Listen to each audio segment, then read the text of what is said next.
So I'd like to introduce my whanaunga and research associate at Mātai, Wendy Mohi.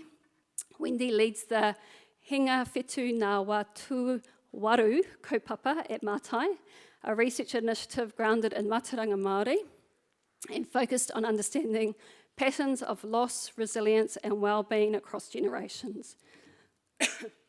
She brings deep cultural insight and a strong commitment to community-led research, and it's a privilege to have her share more about this important work with you today. Kia ora.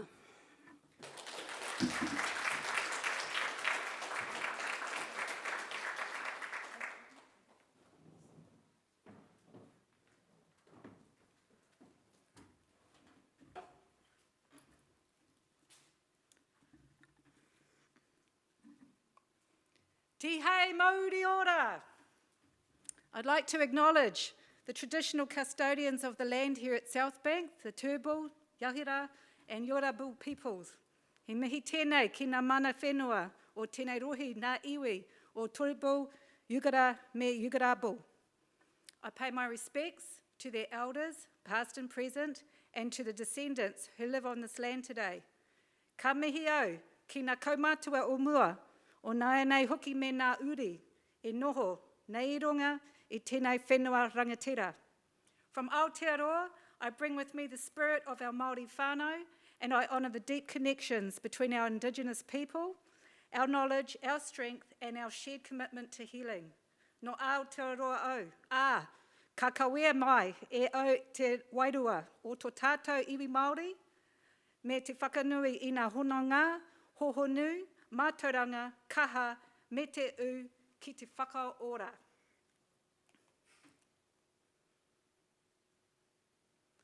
Mai maki tū ki Tongariro.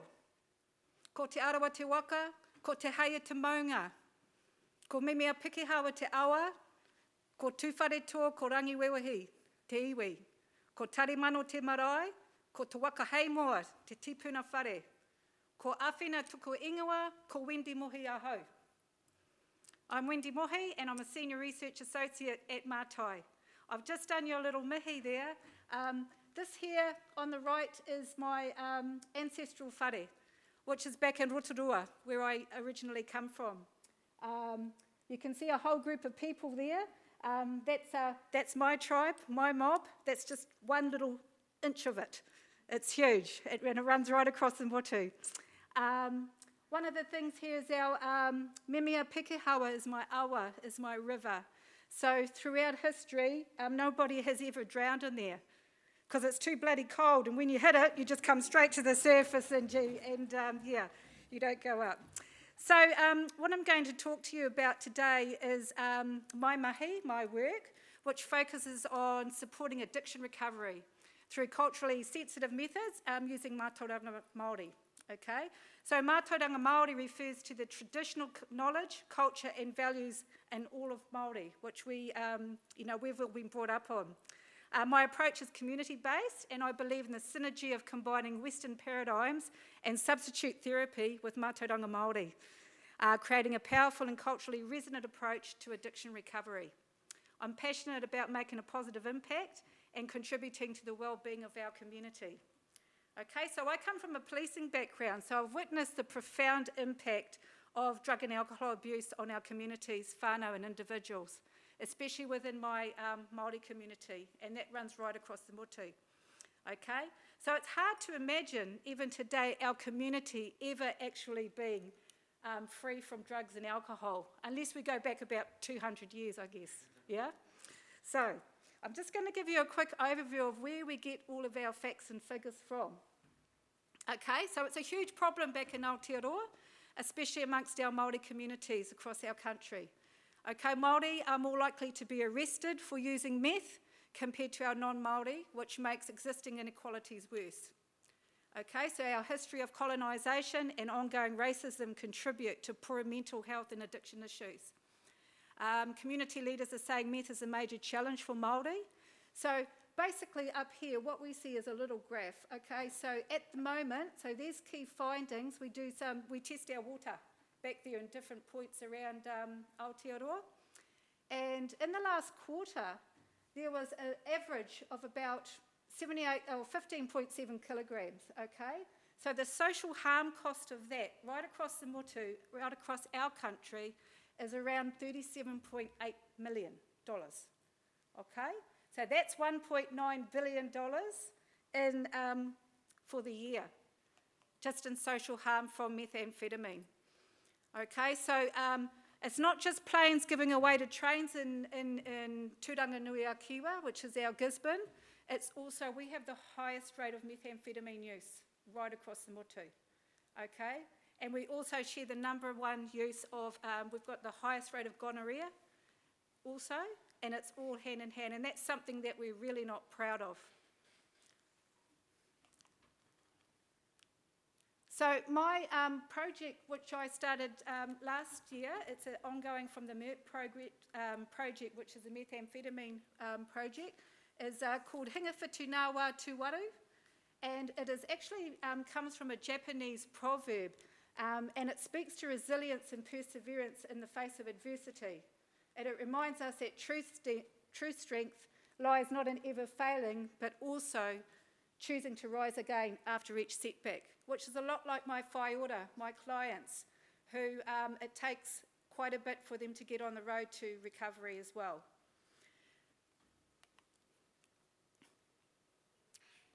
Okay, so it's all about resilience and perseverance in the journey of addiction recovery. I've been with Mātai now for a couple of years, Lee. So it started off, I used to do a lot of drug testing in the workplace. So people would come and, you have to pass a drug test to go to work. And I was getting a lot of people who were finding it really difficult to do that and had some huge, big addiction issues. And I was learning about Mātai, was sort of just getting up and running, and they were telling me about this Flash Lamborghini MRI machine. And I was speaking to one of I think he was a chairman at the time, and he was telling me about this Flash machine. And I said, well, what if I brought my people in here and we put them in there, in this Flash machine? Could we see meth on the brain? And if we can we treat it? And it's all gone from there.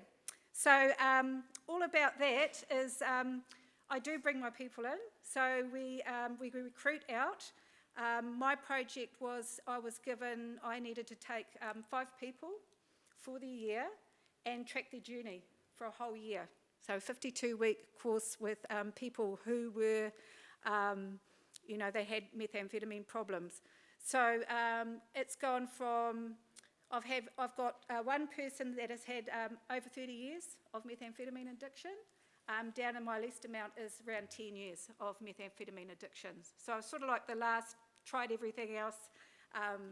So I get people referred to me and they come in. So it's basically integrating Western paradigms with substitute therapy with mātauranga Māori. And I can tell you right now it works. It's great.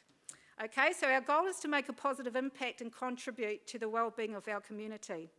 So my research, it enriches Indigenous knowledge, offering invaluable insights for future generations. A key approach is travelling alongside our whai ora, a journey that fosters deep discussions on taha hinenaro, which is our mental well-being, and taha wairua, which is our spiritual well-being. Okay, through kanohi ki te kanohi.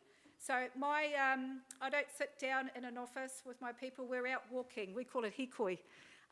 Usually about 6:30 in the morning, I'm out there with my whai ora and we're walking ahead into the future.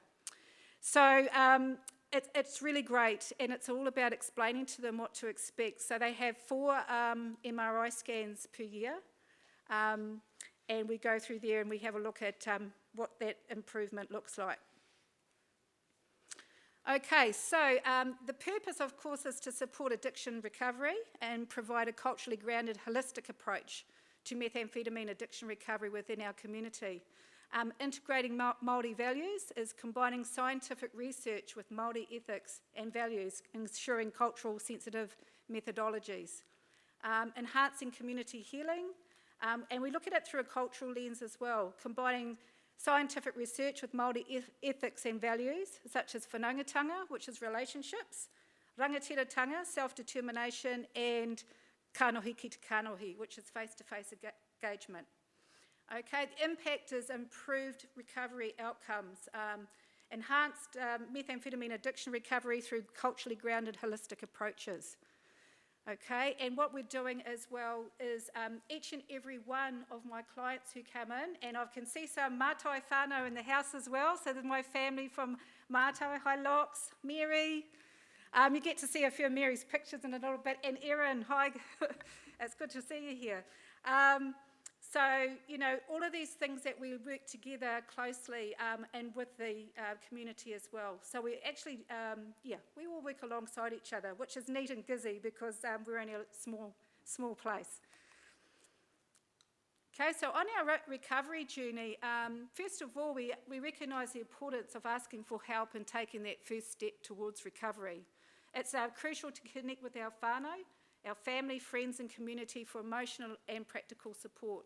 So one of the biggest problems that we have within our, our meth recovery whaiora is that big, huge disconnect culturally within their families as well. And it's intergenerational now. So it's been going on for generations and generations, had no sticking plaster to put it on, and here we are, with this problem.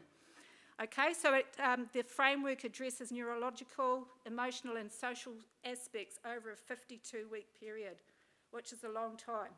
And, we're getting 4 images from the MRI machine in that time. And, I'm really excited to share some of our results and outcomes from that.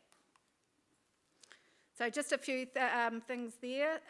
We're just, what we're doing is just going forward, we're using resilience building, community healing, scientific integrity and tikanga Māori. Okay, what are our future goals? Our future goals is to develop a skilled Māori research workforce and contribute to addiction recovery programs that resonate within our communities. So, what we don't know and what we do know about the effect of meth on the brain. Okay, are the changes reversible after quitting? So we look at brain volume, neuroinflammation, dopamine levels and cognitive function. So this is one of my whaiora, very first one that we had. So just on that top left one, you see a healthy brain. And the one on the right is when we first put him in the machine. This is 30 years plus of methamphetamine addiction. You can see those little dots, and that's my meth on the brain. Yeah, we can see it. Okay, down here with a targeted MRI, we see that this is your standard one there on the bottom left is a standard clinical MRI. And this was he when he first came in to see us. So in this case, for simple, because I'm not qualified to do all this, but I can actually tell. So the cloudy is the inflammation, so that's not good, but the darker it gets is good. So after 8 months, we can see how clear that is. And that's really, really exciting stuff for us. So these images here, these are Mary's beautiful images, Mary. We're showing them. Okay, so far left again, same image. We've got our long-term meth user and after 6 months. And you can see how lovely that yellow is coming up there. And of course, we have our healthy control on the right-hand side. So there's a whole heap of different ways that we can look at that. I am consistently testing them, urine screening them right throughout the year. We also do hair follicle testing as well. So we know that the data that's coming in after these different time points is absolutely on point and clear. And it's very exciting stuff to see the outcomes at the end of the day. So one of the ones as well, we're also testing for cardiac in the heart, because guess what, guys? Methamphetamine doesn't like the heart either. Okay, so that's the highest what we have from heart disease, what kills our people. Okay, so I've learnt a few things. I get a form like that, and I think, what the heck does that say? that just looks like here. Got a few stars up there. But this is my boy. He's just come out over a year of abstinence. And what I can say is the stroke volume, well, that's that SV sign there, is the volume of blood ejected from the heart during one heart contraction. And the ejection fraction is the percentage of blood in the left ventricle that pumps out with each contraction. How well the heart pumps the blood. Okay, so his heart pumps blood to the body more effectively and efficiently now over the last year. So he's gone from decreased, being normal, and now he's back into his normal range. And that's just pretty incredible, what we see. And it's the whole holistic thing as well. He is so much more aware of others around him. And you know, he's more in contact with himself. He doesn't have that victim mentality. And one of the big things is his own personal care. He actually washes himself now. So, you know, that's some little things that going on. And he's lost weight. So he was quite a bit overweight as well. So I just want to... I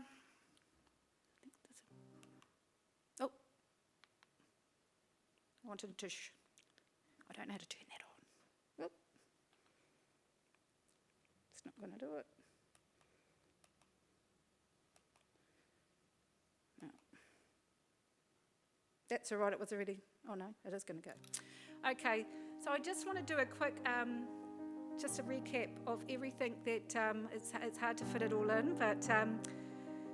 So basically, as a co-lead and principal investigator of Hingawhitu Ngāwā Tūwaru, I recruit and monitor individuals in a recovery time over a 52-week period.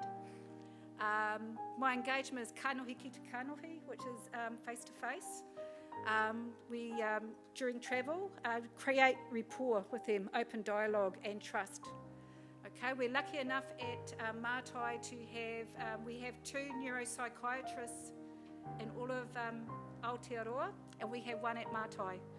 And they see him, and funnily enough, all of my participants also have ADHD. Okay, so we're actually treating the ADHD with different medications, like methylphenidate, dexamphetamine, lisdexamphetamine, and what we're finding is it's taking that craving away for wanting to get back on the pipe. Okay. So that's one thing that is, has been very, very successful. Okay, so we initially aimed for 5 participants and we've successfully recruited 8. Okay, we've got our abstinence achievements is we've got 2 participants have just recently completed their 12 months of methamphetamine abstinence. We have 4 completed 6 months and we have 2 completed 4 months. And up to today's date, we have 100% success rate to date. So it's pretty exciting stuff. We've completed, Mary's working her butt off getting our 24 scans out for us to have a look at. I also deliver drug and alcohol education seminars at our schools. I was required to do 2 for the year. I've so far delivered 20 seminars with really, really good outcomes as well. Okay, all 8 participants have undergone the WOCO, the Quality of Life, Eureka, and our ACEs Adverse Childhood Experiences, which is something that all marries into with the project. Yeah, so the findings is it shows potential benefits in integrating different methods, promising a broad application to go to the next level. Here's our wonderful team at the start. So we have just a few on our community wing, but we've got quite a few science in the science part that bring us all these amazing images, and they're actually really cool people to work with. So I'm very lucky. I don't call it going to work, I call it an adventure. So, and just finally, e hara takatoi te tō takatahi, engari he tō takatini. So success for this is not just a work of one, it's all of us all together. Nā mihi kia koutou katoa.